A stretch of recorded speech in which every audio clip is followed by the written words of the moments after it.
बटरच्या ह्या एका पॅकेटपासून रेडीमेड तुपाच्या अर्ध्या किमतीमध्ये घरच्या घरी टेस्टी आणि क्विकली तूप बनवण्याचा प्रोसेस आज आपण ह्या व्हिडिओमध्ये बघणार आहोत. आणि त्यासाठी लागणार आहे एकच इन्ग्रेडियंट, ते म्हणजे बटर. That's it. इथे मी तूप बनवण्यासाठी कॉस्कोचं कर्कलँड सिग्नेचरचं अनसॉल्टेड बटर यूज करत आहे. तूप बनवण्यासाठी ना अनसॉल्टेडच बटर घ्यायचं आहे, नाहीतर मग जर सॉल्टेड बटर यूज केलं तर ते खूप स्प्लॅटर होतं. बटरच्या ह्या एका पॅकेटमध्ये 4 स्टिक्स आहेत. या 4ही स्टिक्स इथे आपण तूप बनवायला वापरूयात. तर मग ह्याची प्रोसेस काय असणार आहे, तर पहिले आपल्याला हे बटर जे आहे ते मेल्ट करून घ्यायचं आहे. नंतर त्याला छानपैकी लो फ्लेमवरती बॉईल करायचं आणि मग छान त्याचा गोल्डन कलर आला बॉईल होताना की मग तिथेच प्रोसेस स्टॉप करायची आणि नंतर गॅस बंद करून मग ल्यूक वॉर्म आणि कोमट म्हणजे असतानाच ते गाळून घ्यायचं, म्हणजे स्ट्रेन करून कंटेनरमध्ये स्टोअर करून ठेवता येतं. घरी बनवलेलं हे तूप एकतर इतकं टेस्टी लागतं आणि रेडीमेड तुपाच्या परत अर्ध्या किमतीत बनतं. आणि मेन म्हणजे हे खूप महिने चांगलं राहतं, म्हणजे फ्रीजमध्ये ठेवायची गरज नाही. बाहेरच ड्राय एरियामध्ये ठेवलं तर अगदी 3 महिने आरामात छान राहतं तूप. त्याला काहीच होत नाही. तर हेल्दी तूप घरच्या घरी बनवता येतं खूपच सोप्या पद्धतीने. आता इथे आपलं बटर मेल्ट होत आहे आणि एक गोष्ट लक्षात ठेवायची की गॅसची फ्लेम लो ठेवायची. गॅसवरती कुक केले ना तूप खूप छान बनतं. ते आणि ह्याचं म्हणजे मेन स्टेप तर हीच आहे की गॅस बिलकुल मोठा करायचा नाही, मीडियम टू लो हीटवरतीच त्याला कुक करायचं. आणि आता हे इथे जे दिसतं आहे, त्यावरती फोम आला आहे. किती ना, अगदी इट लुक्स लाईक अ लॅटे. तर खूपच मस्त. आणि पहिले स्टेप हेच असतं की बॉईल होताना मेल्ट जेव्हा होतं बटर, तेव्हा वरती असा सगळा फोम तयार होतो. तर मग आता हे बटरमध्ये जे तूप आहे, सॉरी तूप नाही, बटरमध्ये जे पाणी आहे ते इव्हॅपोरेट होईल. आणि मग ह्या वेळेस ना बटर अगदी असं वरती येतं, म्हणजे त्याच्यामुळे थोडंसं लक्षात ठेवावं लागतं तूप कढवताना की ते गॅसच्या जवळच थांबायचं आणि त्याला थोडंसं हलवत राहायचं, म्हणजे ते पॅनच्या बाहेर फ्लो होणार नाही. तूप बनवतानाची ही आता पहिली स्टेज चालू आहे आपली.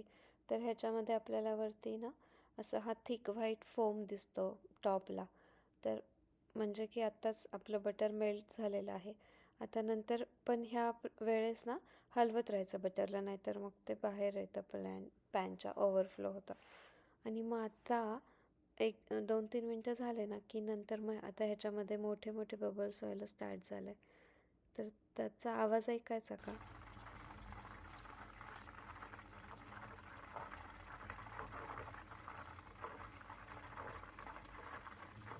इथे आता वरचा सगळा फोम निघून गेला, म्हणजे डिसअपिअर झाला. आणि आता मोठे मोठे बबल्स स्टार्ट व्हायला स्टार्ट झालेत, मोठे मोठे बबल्स स्टार्ट झालेत. तर मग ना, म्हणजे आता इथे आपलं बटरमध्ये जे पाणी आहे ना ते इव्हॅपोरेट व्हायला लागलं आहे. तर मेन स्टेप तर हेच आहे की पटकन प्रोसेस करायची, म्हणून गॅस बिलकुल मोठा करायचा नाही, नाहीतर बॉटमला सगळं ना तूप करपून जाईल. त्यामुळे मीडियम टू लो हीटवरतीच करायचं. आणि मग वॉटर हे इव्हॅपोरेट झालं की हळूहळू आता तूप बनवायला म्हणजे तूप बनायला स्टार्ट होईल. तर इथे मी आता हे ऑलमोस्ट वॉटर इव्हॅपोरेट झालेलं आहे. ऑलमोस्ट आता आपलं तूप बनतच आलेलं आहे. तर ह्या वेळेस मी थोडंसं सॉल्ट ह्याच्यामध्ये ॲड केलं. त्याच्यामुळे काय होईल ना की तूप आपलं असं दाणेदार रवाळ रवाळ तूप बनेल. त्यामुळे मग इथे मी सॉल्ट ॲड केलेलं आहे. आणि कोणी कोणी ना त्याच्यामध्ये थोडंसं पाण्याचं पण जरा पाणी पण टाकतात, तर त्याच्यामुळे पण तूप असं रवाळ बनतं. पण पाणी टाकलं की मला वाटतं ते थोडंसं उडतं जास्तच, त्यामुळे मी इथे सॉल्ट यूज केलेला आहे. अगदी अर्धा चमचा टाकलेला आहे मी सॉल्ट. तर मग आता ह्याचा गोल्डन कलर आपल्याला दिसायला लागतो खाली बॉटमला, की समजायचं की आता आपलं तूप रेडी झालेलं आहे. छानपैकी गोल्डन कलर आता इथे दिसतोय. तर आता आपलं तूप इथे रेडी आहे. ॲक्च्युली हे तर ना लिक्विड गोल्डच आहे.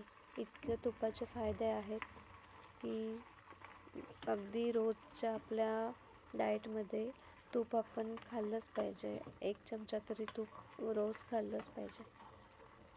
आणि तूप म्हणजे स्टोअर करायची पण काही प्रोसेस नाही, फ्रीजमध्ये ठेवायची गरज नाही, काही नाही.